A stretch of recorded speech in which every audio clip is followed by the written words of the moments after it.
In the winter of 1944 to 1945, one of the most significant command decisions of World War II was made quietly, without fanfare or public announcement, but with profound implications for the final months of the war in Europe. General Dwight D. Eisenhower, Supreme Allied Commander, made the decision to remove American forces from British Field Marshal Bernard Montgomery's command and return them to American control. This wasn't just a minor reorganization. Montgomery lost operational control over approximately 300,000 American soldiers, effectively ending his brief period as commander of most Allied ground forces in Northwest Europe. The decision was the culmination of months of tension, disagreement, and personality conflicts between Allied commanders. But more than that, it represented fundamental differences in military strategy, national pride, and the changing balance of power within the Allied coalition. Understanding why Eisenhower made this decision requires examining the complex relationship between these commanders, the strategic debates of late 1944, and the political pressures that shaped military decision-making in the final year of the war. To understand this command change, we must go back to the weeks following D-Day in June 1944. When Allied forces landed in Normandy, the command structure was relatively straightforward. Eisenhower was Supreme Allied Commander, responsible for overall strategic direction. But the actual conduct of ground operations was entrusted to Montgomery, who served as commander of all Allied ground forces during the initial phase of the invasion. This meant that American, British, and Canadian forces all operated under Montgomery's tactical direction during the critical breakout from the Normandy beachhead. Montgomery's appointment as ground forces commander was always intended to be temporary. The plan called for Eisenhower to assume direct command of ground forces once enough American troops had arrived in France to justify separate American and British Army groups. However, Montgomery's tenure in this role created tensions almost immediately. American generals, particularly Omar Bradley and George Patton, chafed under British command. They felt that Montgomery was too cautious, too slow, and too willing to give priority to British operations over American ones. Montgomery, for his part, believed that American generals lacked his experience and sophistication in large-scale operations and needed his guidance. By September 1944, as Allied forces pursued retreating German armies across France and into Belgium, the command structure changed. Eisenhower assumed direct command of ground operations, as had always been planned. Montgomery was given command of 21st Army Group, consisting of British and Canadian forces operating in the northern sector. Bradley received command of 12th Army Group, consisting of American forces in the central and southern sectors. This arrangement reflected the reality that American forces now significantly outnumbered British forces in the European theater. The United States was providing the majority of troops, equipment, and supplies, and American commanders expected command arrangements to reflect this contribution. However, this neat division of forces into national army groups was disrupted by the Ardennes Offensive, better known as the Battle of the Bulge, which began on December 16, 1944. The German attack struck through the Ardennes forest in Belgium, hitting American positions and creating a dangerous bulge in the Allied lines. The attack separated American forces, with units north of the bulge cut off from Bradley's headquarters to the south. In the confusion of the German offensive, communication became difficult, and coordinating a response was challenging. Eisenhower, assessing the situation, made a controversial decision. He temporarily placed American forces north of the Bulge under Montgomery's command. This included the U.S. First Army under General Courtney Hodges and elements of the U.S. Ninth Army under General William Simpson. The reasoning was practical and sound. Montgomery's headquarters was much closer to these American forces than Bradley's headquarters, which was south of the Bulge. Communication lines to Montgomery were intact, while communication with Bradley was disrupted. For effective coordination of the defense and eventual counterattack, it made sense to have these forces under a single commander who could actually communicate with them. The temporary transfer of American forces to Montgomery's command brought approximately 300,000 American soldiers under British direction. Montgomery now commanded not just British and Canadian forces, but also substantial American formations. This gave Montgomery control over most Allied forces fighting in the northern part of the European theater. For Montgomery, this arrangement represented vindication of his long-standing argument that Allied ground forces should operate under a single commander, specifically himself. He had been advocating for this since September, believing that Eisenhower's broad front strategy was flawed and that concentration of forces under unified command was essential for victory. Montgomery's conduct during the Battle of the Bulge, however, created enormous friction with American commanders. While Montgomery did coordinate the defense effectively and helped stabilize the northern shoulder of the Bulge, his manner of doing so infuriated the Americans under his command. Montgomery arrived at American headquarters in what American officers described as a condescending manner, acting as though he was rescuing incompetent Americans from a disaster of their own making. He reorganized American dispositions, critiqued American performance, and generally behaved, in American eyes, as though British superiority was saving the day. To be fair to Montgomery, his assessment of the situation and his dispositions were largely sound.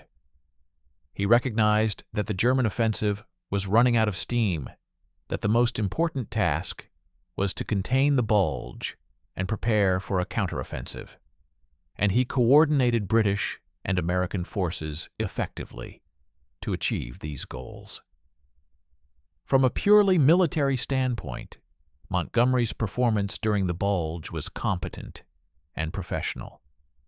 But his personal style, his apparent pleasure at commanding American forces again, and his inability to show any diplomatic sensitivity toward American pride, created lasting resentment. The situation reached a crisis point on January 7, 1945, when Montgomery held a press conference that became infamous in Allied command circles. Speaking to British and American journalists, Montgomery described the Battle of the Bulge in terms that emphasized British contributions and his own role while minimizing American achievements. He spoke of how he had taken command of American forces, how he had organized the defense, and how British forces had played a crucial role in containing the German offensive. While Montgomery's statements were largely factually accurate, the tone and emphasis were disastrous from a diplomatic standpoint. American journalists and commanders were outraged by Montgomery's press conference. They interpreted it, not entirely incorrectly, as Montgomery claiming credit for the American victory in the Bulge, as suggesting that British leadership had been necessary to overcome American failures, and as a public relations attempt to elevate British contributions at American expense. The press conference made headlines in American newspapers, provoking angry reactions from the American public and from Congress. Politicians demanded to know why American soldiers were under British command, why a British general was claiming credit for American sacrifices, and when American forces would be returned to American control. Bradley was particularly furious. He viewed Montgomery's press conference as a betrayal and an insult. Bradley threatened to resign if American forces remained under Montgomery's command. He told Eisenhower that American public opinion would not tolerate the continued subordination of American forces to British command, that American commanders had lost confidence in Montgomery, and that the command arrangement had to change. Patton, characteristically blunt, suggested that Montgomery should be fired entirely, and several other American generals echoed this sentiment in more diplomatic language. Eisenhower found himself in an impossible position. As Supreme Allied Commander, he had to balance military effectiveness with political realities and alliance management. Montgomery's press conference had created a political crisis that threatened to damage Anglo-American relations and undermine public support for the war effort. At the same time, Eisenhower had to consider whether Montgomery's command of American forces was militarily necessary or advantageous. The situation in the Bulge was stabilizing. German forces were being pushed back. The emergency that had justified placing American forces under Montgomery's command was passing. Churchill, the British Prime Minister, recognized the danger that Montgomery's press conference had created.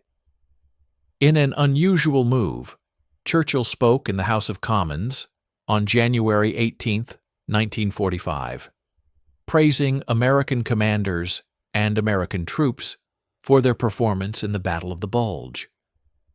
Churchill went out of his way to emphasize that the battle had been primarily an American fight, that American soldiers had borne the brunt of the casualties, and that the victory belonged to the United States.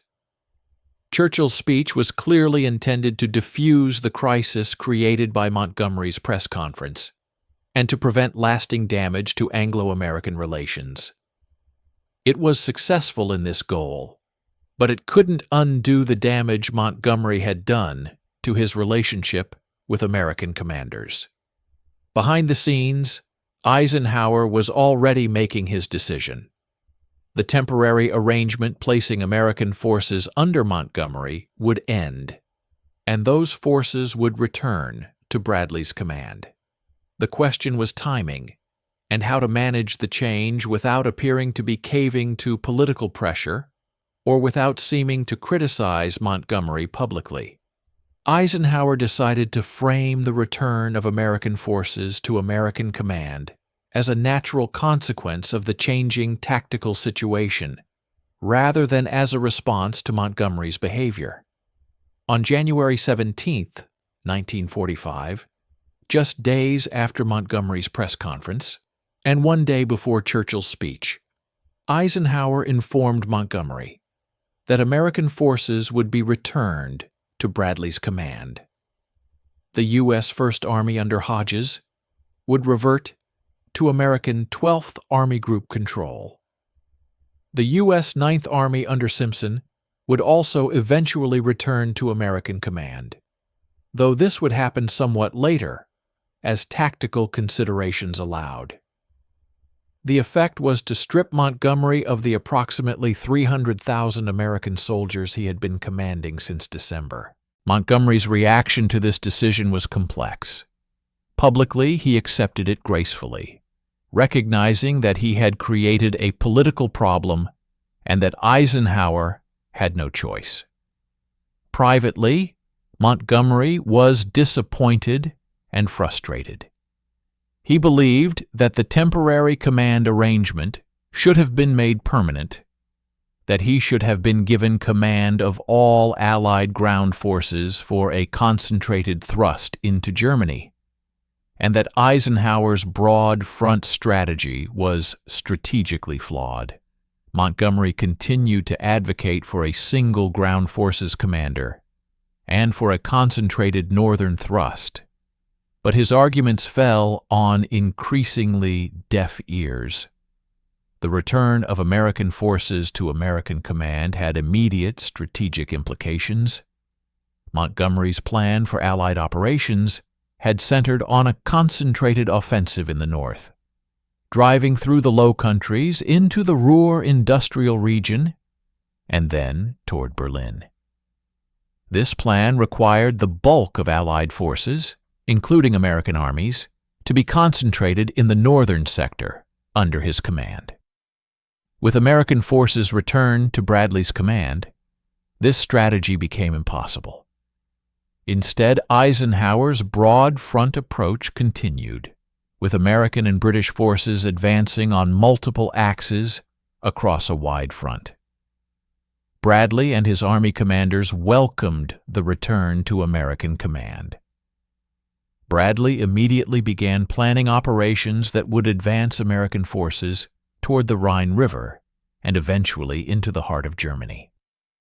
The crossing of the Rhine at Remagen in early March, Patton's spectacular drive across southern Germany, and the eventual link-up with Soviet forces at the Elbe River were all conducted by American forces operating under American command, free from what they viewed as Montgomery's overly cautious and self-aggrandizing leadership.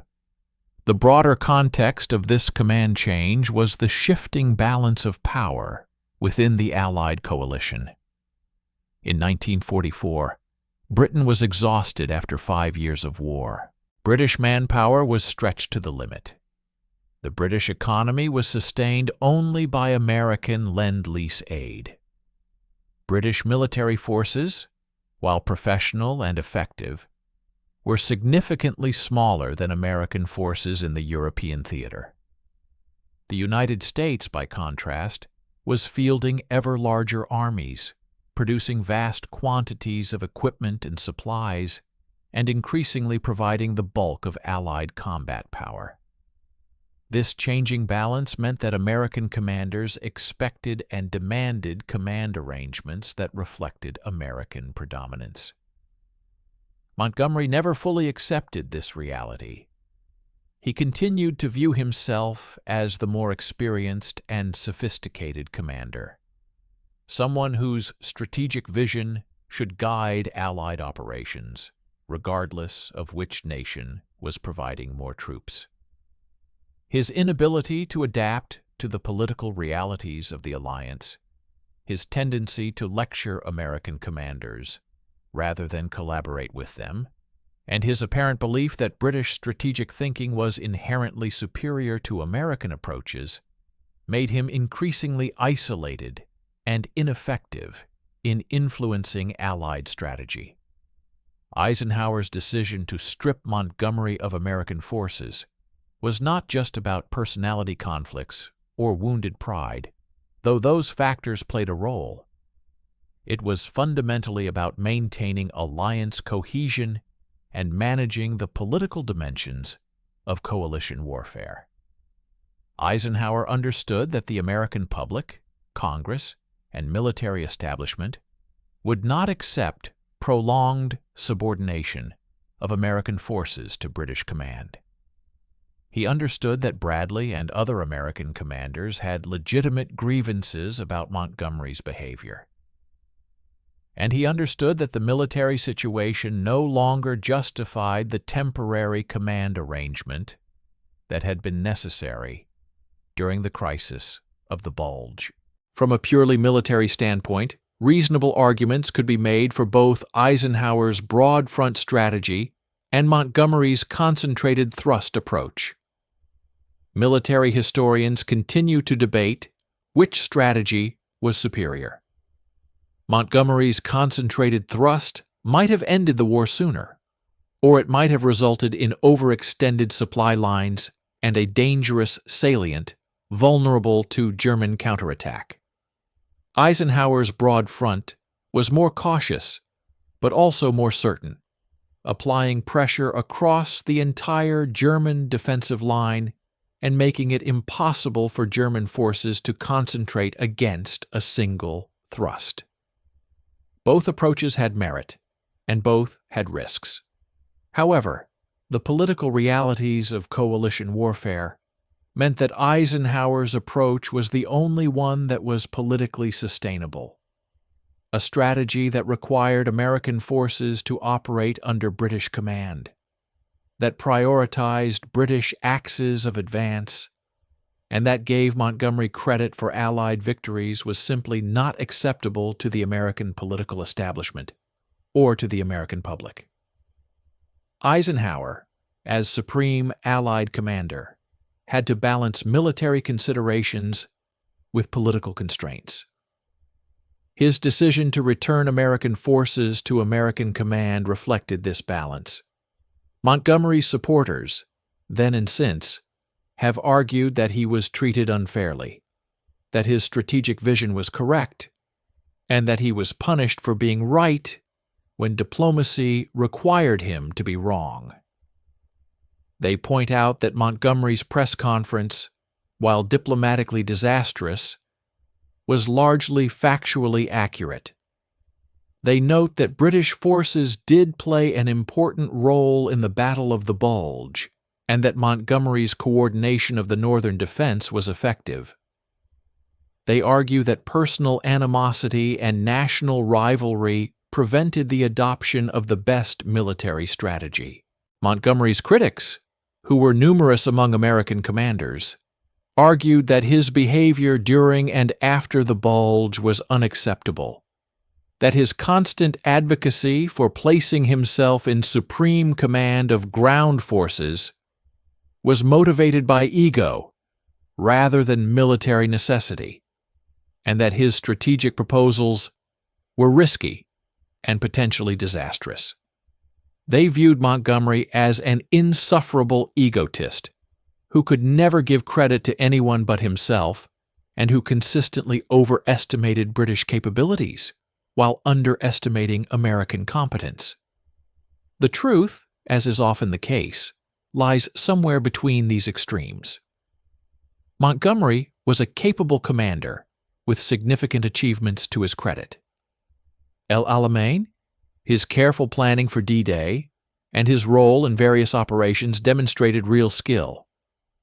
But he was also tactless, egotistical, and unable to function effectively in a coalition environment where diplomacy was as important as military competence. His press conference after the Bulge was a spectacular example of winning a tactical argument while losing the strategic political battle. Eisenhower's handling of the situation demonstrated the qualities that made him an effective Supreme Allied Commander. He recognized when a military decision had to be made for political rather than purely tactical reasons. He understood how to manage the egos and sensitivities of subordinate commanders from different nations. He knew when to be firm and when to be diplomatic. And he successfully maintained the Anglo-American alliance through what could have been a crisis that damaged or destroyed coalition cohesion. The stripping of American forces from Montgomery's command in January 1945 marked the end of any possibility that Montgomery would command a concentrated Allied thrust into Germany under British leadership. From that point forward, Montgomery commanded British and Canadian forces in the northern sector, advancing through the Netherlands and eventually crossing the Rhine in a carefully prepared operation called Operation Plunder. American forces under Bradley advanced through the center of Germany, crossing the Rhine at multiple points and driving deep into German territory. The two army groups coordinated their operations but operated independently, pursuing parallel objectives rather than a unified strategy under a single ground commander.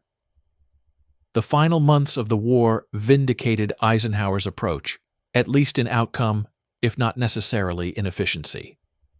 Allied forces advanced on all fronts, German resistance collapsed, and the war ended in May 1945 with complete Allied victory.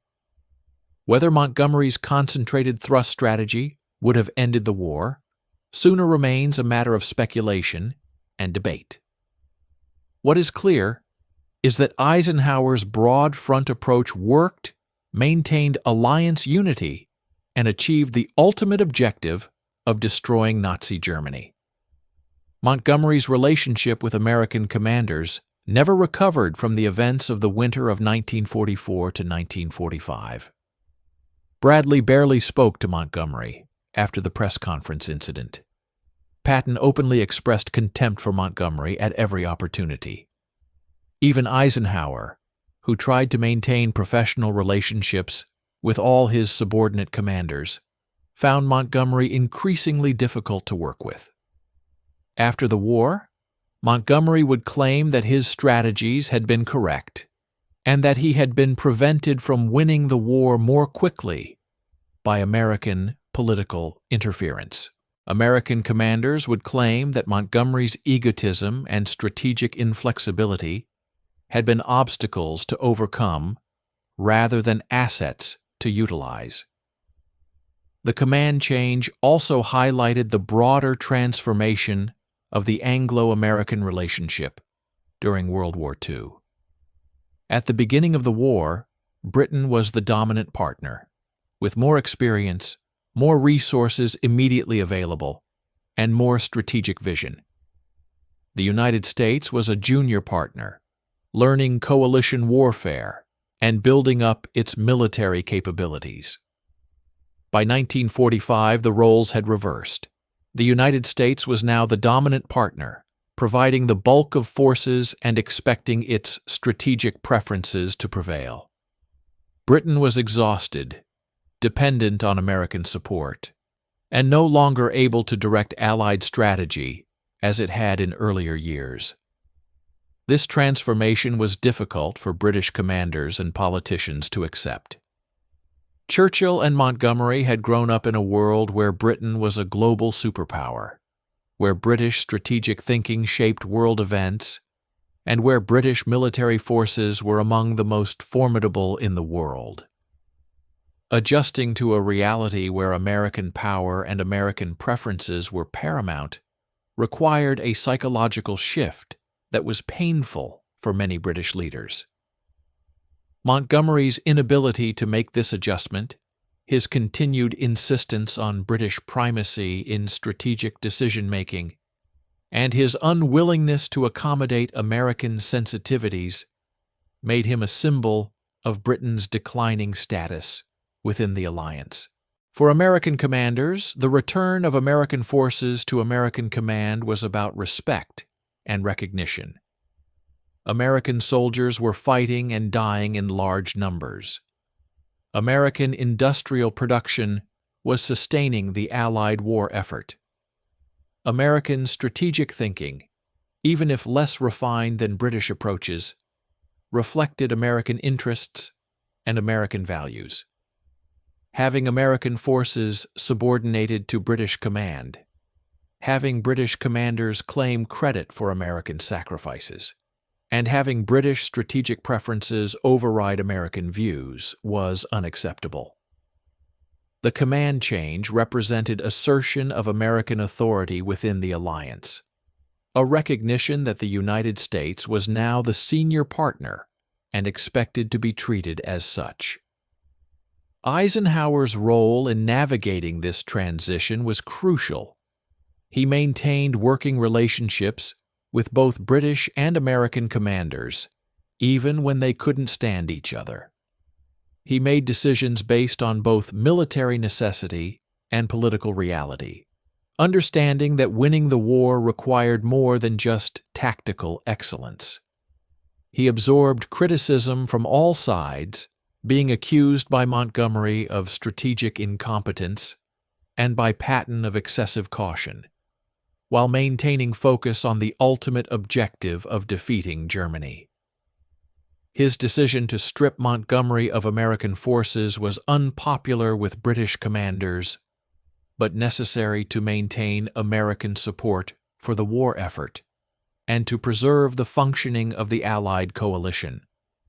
In the broader narrative of World War II, The command change of January 1945 is often overlooked, overshadowed by more dramatic events like the Battle of the Bulge itself, the crossing of the Rhine, and the final collapse of Nazi Germany. But for those involved, it was a pivotal moment that shaped the final months of the war. It determined who would command which forces, what strategies would be pursued, and how credit for victory would be distributed. It reflected deeper tensions within the Allied coalition about leadership, strategy, and national pride. And it demonstrated the complex interplay between military decision-making and political considerations that characterizes all coalition warfare. The legacy of this command decision extended into the post-war period. Montgomery's reputation in the United States never recovered from his press conference and the resulting controversy. He was viewed as an egotist who had tried to steal credit for American victories, and this perception colored American views of British military competence for years afterward. Bradley and other American commanders who had served under Montgomery were adamant in their memoirs and interviews that Montgomery had been difficult to work with and strategically misguided.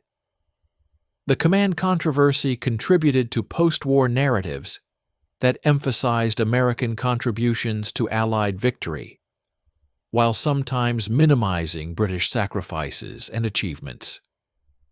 In Britain, the narrative was different.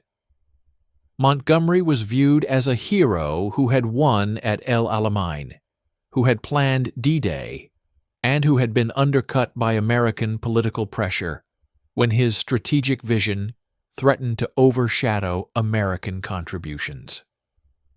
British accounts emphasized Montgomery's tactical skill and suggested that the war might have ended sooner if his strategies had been adopted.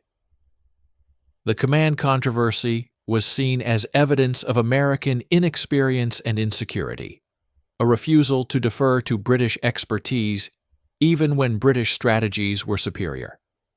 These competing narratives reflect the reality that coalition warfare inevitably creates tensions between partners, that national pride and domestic political considerations influence military decision-making, and that victory has many fathers while defeat is an orphan. The stripping of American forces from Montgomery's command was necessary to maintain the Anglo-American alliance, to satisfy American political requirements, and to reflect the changing balance of power within the coalition. Whether it was the optimal military decision is debatable and ultimately unknowable. What is clear is that it was the necessary political decision, and in coalition warfare, political necessity often overrides military optimization. Eisenhower's decision in January 1945 to remove approximately 300,000 American soldiers from Montgomery's command stands as a case study in coalition command, demonstrating how military leaders must navigate personality conflicts, strategic disagreements, and political pressures, while maintaining focus on the ultimate objective. It shows the importance of diplomatic skill in military leadership, the challenges of commanding forces from multiple nations with different priorities and perspectives, and the reality that military decisions are never made in a political vacuum. For students of military history and leadership, the episode offers valuable lessons about coalition warfare, about the relationship between military strategy and political reality, and about how commanders manage the human dimensions of conflict as much as its tactical and operational aspects.